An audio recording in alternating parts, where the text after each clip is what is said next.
माननीय बाचस्पति महोदय,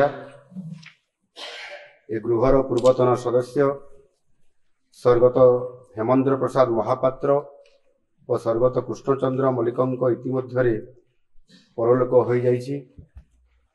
ओडिशा पुलिस पूर्वतन कनेस्टेबल स्वर्गत सरोज कुमार प्रधान कर्तव्यरत बेले देश प्राण बलि देइछन्ति। सेमानंक वियोगरे मु ए गृहरे शोक प्रस्ताव आगत करुछि।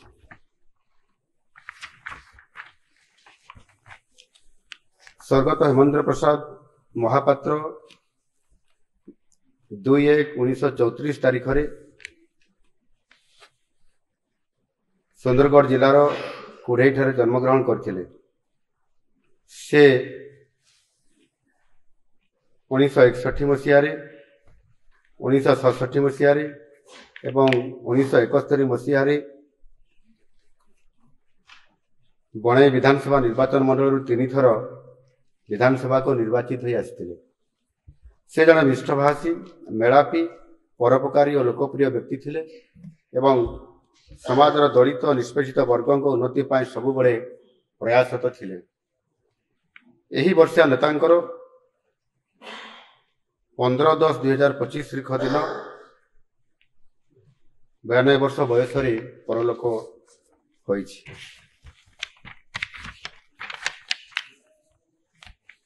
स्वर्गत कृष्णचंद्र मल्लिक 28/11/1936 तारीख दिन जगतसिंहपुर जिलार मानपुर कुंजबाग ठारे जन्मग्रहण करथिले।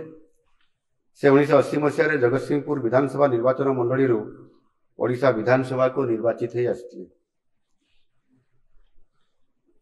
से विधायक भाव निर्वाचित हेबा पूर्व केंद्र सरकारी कर्मचारी थिले।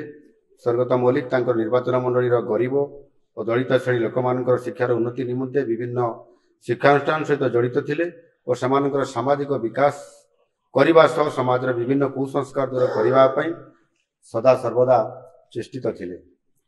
यही वर्षा नेतांकर गत 3/10/2025 तारीख दिन 89 वर्ष बयस परलोक होइछि। स्वर्गत सरोज कुमार प्रधान ओडिशा पुलिस पूर्वतन कनेस्टेबल 39 कर्तव्यरत बेले आम देश प्राण बलि देइछन्ति। से आम समस्त पाखरे चिरस्मरणीय हो रहिबे। माननीय बाचस्पति महोदय, मु दिवंगत मानक आत्मार सद्गति कामना करुअछि। आपन जरिया सेमानकर शोकसंतप्त परिवार वर्ग को यही गृहर समवेदना जणाई देवा निमंते मु आपन को अनुरोध करुअछि।